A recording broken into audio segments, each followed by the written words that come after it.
The almighty English teams are struggling in Europe. 6 English teams in the round of 16 of the UEFA Champions League. 4 defeats, 2 losses. The first leg matches of the round of 16 of the UEFA Champions League. I'm Tolu, he's Dan.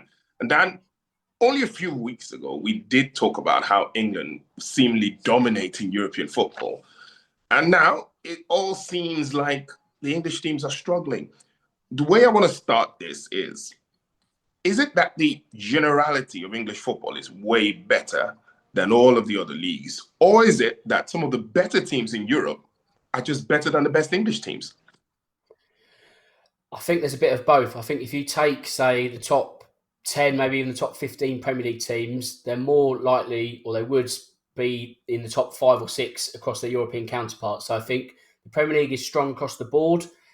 However, you've got to admit there are also good teams in Europe. We talk about English dominance, and we probably looked at it from a, shall we say, quantity rather than quality. Everyone's looked at 6 English teams being in the round of 16, unprecedented, of course, and that in itself should be, I guess, applauded in some sense. But from a competitive balance, that's nearly half the teams in the round of 16. So you don't really want to see that from a pan-European perspective. But of course, only one team can win the Champions League. So for all the English teams being in the competition, we're not actually seeing English teams actually lift the trophy. Last 2 seasons, we've had PSG last season. We had Real Madrid the season before. We've not had an English winner since 2023.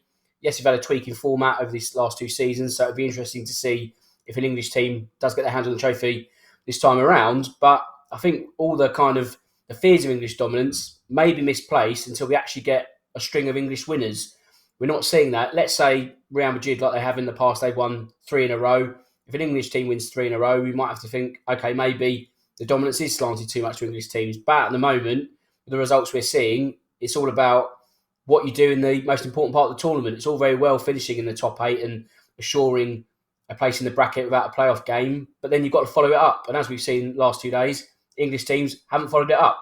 Of course, there's the second leg, so it's not done yet. There's still a lot to play for across the ties. So we can't sort of say that English football is not at the pinnacle all over. You know, we've got to wait a week or so to see what really flushes out. But as I say, really it's important as to who wins what and who does what between now and May.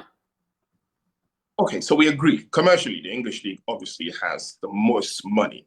But if you stack them up one against the other, the French league is called garbage by a lot of English football fans. But they've got one team in PSG who probably can beat all the top teams in England. Germany have also probably the same. Bayern are heads and shoulders above everyone else in their league. They can also, to be honest, beat all the top teams in England on a given day.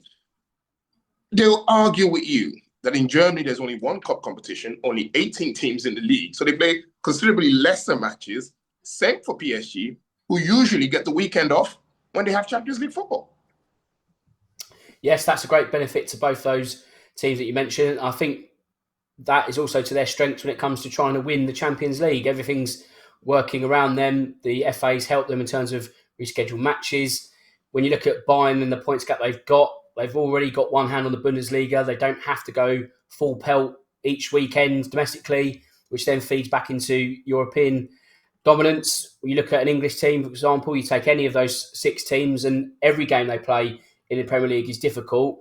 That then makes it a bit harder to sustain themselves in Europe. So you talk about strong leagues, as we mentioned a few weeks back, it's how you frame what a strong league is. Is it good teams within a league? So you look at Bayern and PSG, they are great teams, but the league as a whole is weaker. So the view of the kind of merchandising and all that, those kind of broadcasting rights aren't as big as the Premier League because of the league's overall strength. But is that strength as a whole its weakness when it comes to actually trying to win in Europe? So it's an argument which can go round and round. But from a domestic point of view, it's great to see the Premier League being as strong as it is. It gives us great talking points every week because, you know, there's so many narratives that we can pick out. We pick out 4 or 5, but there are so many stories each week that's what makes the Premier League so good. But if you want to be winning in Europe, there's no respite every weekend, whereas PSG and Bayern will probably play rested players over the weekend straight for the second leg, and they're already in the round of 8 for all intents and purposes. So you wouldn't be surprised if both those teams make even further inroads to Budapest.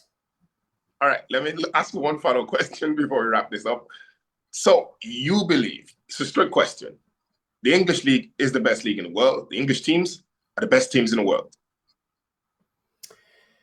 I think the English league is the best league in the world because it is a very, very strong league. Whether they are the best in the world, I'd probably say no, because obviously we haven't had an English team win in 3 years, so I don't think they can make that claim. We'll see what happens in May, but as of right now, I'd probably put Bayern and PSG, maybe even Real Madrid, above an English club because of the way they performed in midweek.